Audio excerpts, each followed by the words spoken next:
and you can see it's still 272 miles from home. Okay, so what you're seeing outside really not showing us or telling us much about what's coming our way. That's why we're here for you. So unfortunately, Southwest Florida is still likely to get that landfall sometime this afternoon, and then it's expected to cut right across the state a little quicker, a little faster, and secondly, keeping us on the weaker side of the system. We don't want to use weaker too loosely there, but at least as we take a look at what that means, that would stay to the south toward the I-4 corridor and then off the Cape, and then could actually reemerge. It looks like it will reemerge in the Atlantic Ocean with the possibility of it becoming a hurricane once again after it weakens. So by the time it moves our way, not the Category 4 we're seeing in Southwest Florida, but more tropical storm force conditions. Nothing's changed with that, just a little quicker, which would help our water and our tides here, because it's all about the heavy rainfall, the tides, and how persistent that east and northeast wind will be. So with the latest track, no surprises here, but one caveat to this. Okay, see how it goes back over the Atlantic?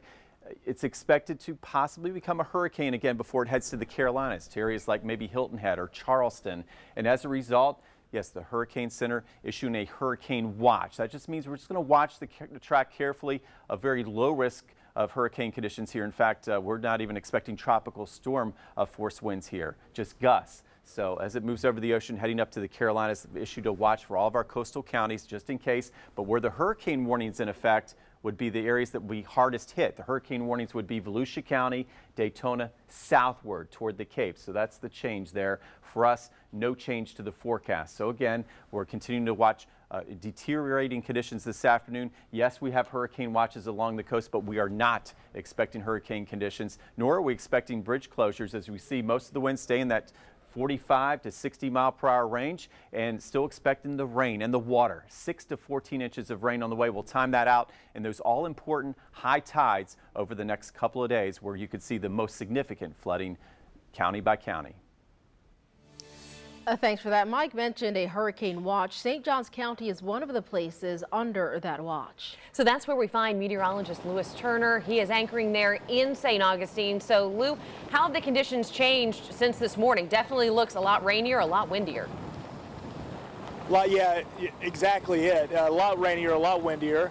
The hurricane watch is a concern. I think people have heard the hurricane watch nomenclature thrown out by the National Hurricane Center, and they'll find comfort with what meteorologist Mike Prangley just said. Now, not to take away from what we are experiencing, we had the the first high tide this evening, or last evening, a little before midnight.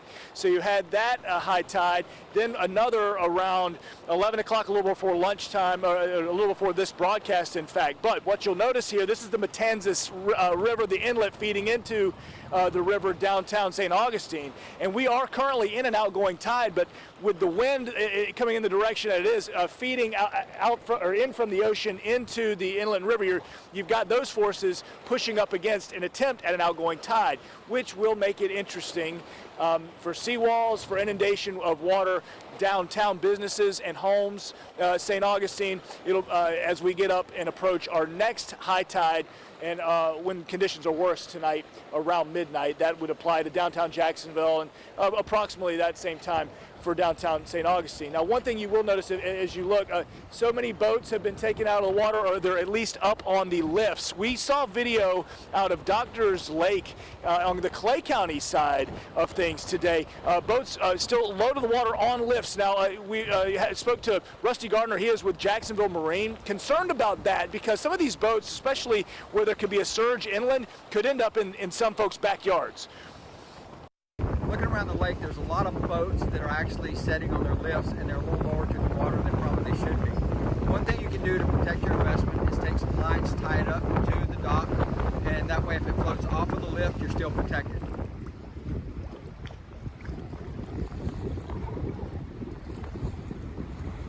It's probably very few, but nonetheless, if you're thinking about the boat on the lift, tie it up, and otherwise it could become a projectile and be an issue. Now, as we're on the topic of Clay County, across the St. Johns River from where I am in St. Augustine, Leah Shields has been checking in on the conditions there and joining us live with preparations and everything, as there is an evacuation order now in effect for portions of Clay County. Let's go to Leah now.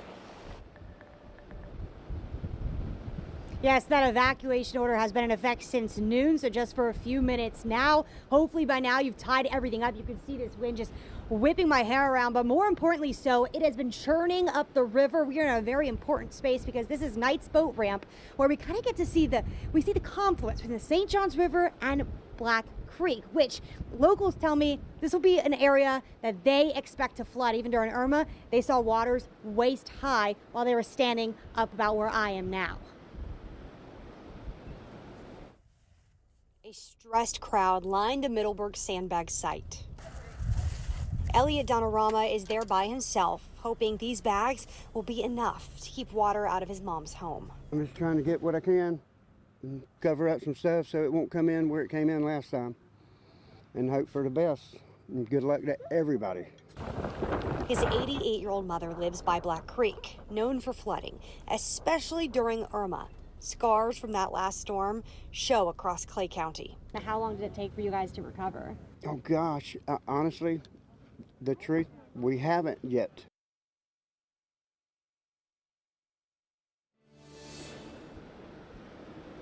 Sandbag stations, all 5 of them, are set to be open through 6 p.m. tonight here in Clay County, but as you can see, the wind whipping sideways, and then you also have rain, which you might not be able to tell behind me. It's not coming down too hard, but it is coming down sideways here in Clay County. That might make that sandbagging task a little difficult at this point. Leah Shields, First Coast News, on your side. Thank you, Leah. The Jacksonville Humane Society does need your help. They are looking for families to temporarily care for dogs and cats during the storm until at least Monday, October 3rd. So if you are interested, you can stop by the Jacksonville Humane Society on Beach Boulevard today until 7 o'clock. If animals are still there tomorrow, they will open from noon to 4. We have an update from Naval Air Station Jacksonville. Beginning at 4 p.m. today, the station will close to all non-essential personnel. Information regarding Naval Hospital Jacksonville has not yet been released. The base galley will maintain normal business hours. All right, let's take a look at our satellite picture of this storm system. It is right there, like we mentioned, nearing landfall just off of Fort Myers, and serious situation there. But for many of us back on the First Coast, already starting to see those first outer rain bands moving overhead.